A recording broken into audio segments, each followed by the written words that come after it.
Hi, my name is Derek Rodriguez, and I'm making this video presentation here over Chapter 13 on the Strengths and Conditioning Essentials, the book for Chapter 13.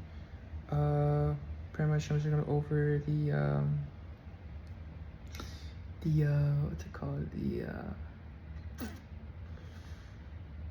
I'm sorry, how coaches could use different um, forms of measure to test an athlete's capabilities in a way. And then yeah, that's pretty much want to go over just chapter 13, the concepts and what they represent. One of the first concepts here that they talk about is the load speed test, and that which pretty much that goes off of one of these examples for these different measurements is slow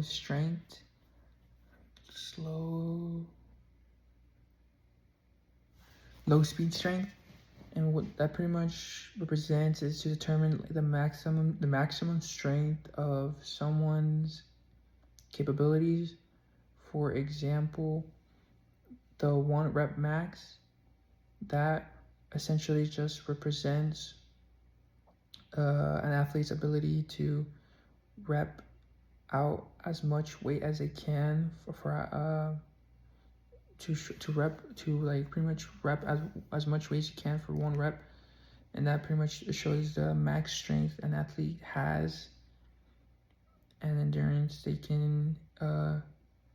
they have for that 1 rep. Another one of these measurements is the high speed strength, and pretty much what the high speed strength does is it measures the explosiveness of an athlete in a way. For example, one of the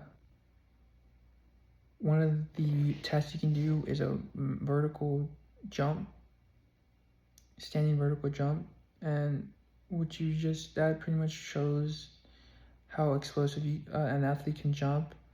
Like many of these athletes you will want to use this for would be basketball, volleyball, soccer, long jump, essentially high explosive, especially specifically for more sports that involve more running, more jumping, and more like dunking a ball, basketball, volleyball, trying to block trying to block long jump, trying to soccer, trying to head air goal. Just those are a few examples of athletes you would want to measure. Another one of these measurements is an aerobic capacity, and essentially what an aerobic capacity is the use like if you go through a workout, it's essentially the use of without oxygen. But essentially what that means is that you're not actually without oxygen.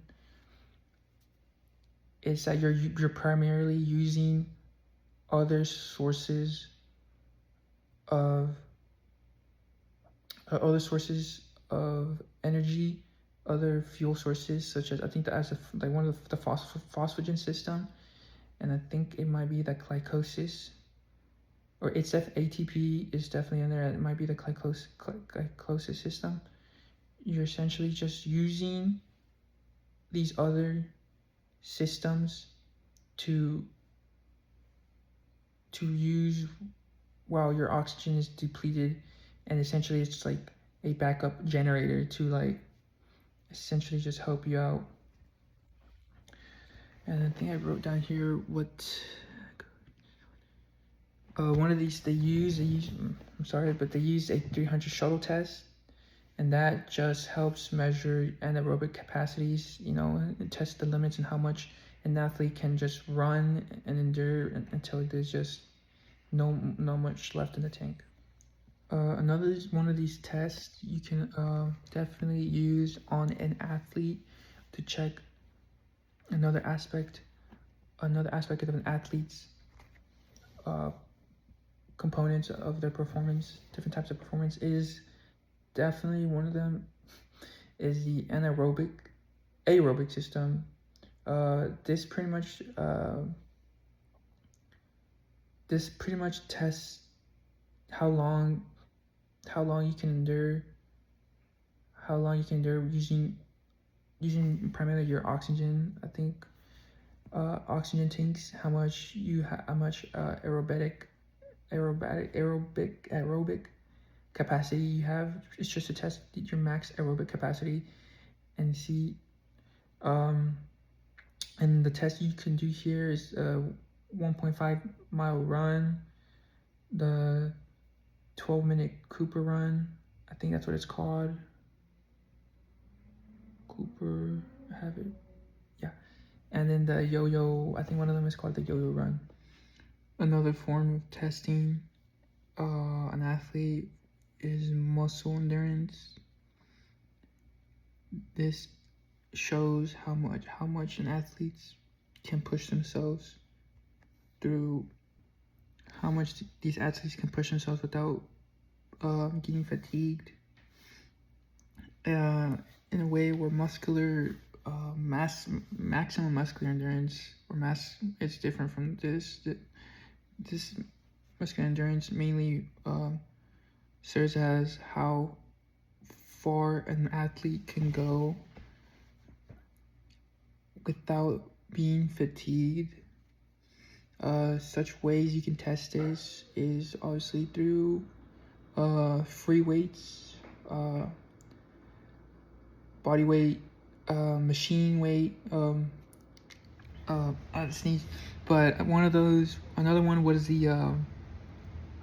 that was one, and then the other one was obviously the last one, it could be like push-ups. Another way is push-ups, pull-ups. Like I said, one of the tests is push-ups, pull-ups, and the YMCA. One of the examples showed YMCA at the bench press. Another one of these one you can measure is agility. Agility is not quite speed; it's how you can control your movement in a matter of time. I think my favorite example, I feel like this is a good example for this, is my favorite team. For my favorite, one of a great running back is Le'Veon Bell. Le'Veon Bell he wasn't quick off, but he knew when to look for a gap, and he just moved.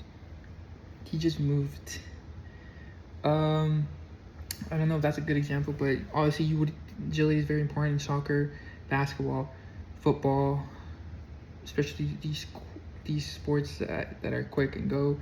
One way you can test is the T-test, and the I think I ran it down here, typed it down here. What else? The Pro Agility Shuttle. Those are definitely tests you can see an athlete. Definitely remember doing these when I was in high school. Another one of these tests, or to test a student, or these attributes, is balance and stability. Balance pretty much is how you're able to either like maintain your balance. Is either how like you can stay on your 2 feet without falling down, and maintaining like a good core, a good stability. It's that's another part. So balance is being able to stay like on your 2 feet, and agility is how you're be able to quickly, if you are, or stability is if you are out of balance, how quickly you'll be able to come back up and like maintain yourself. A way to test this is by the balance hour test score, and the star execution test balance score. These having balance helps you reduce injury and help maintain performance. And yeah, that's what I've really just what's what I really got from this chapter. It's what really stuck to me, and yeah, hopefully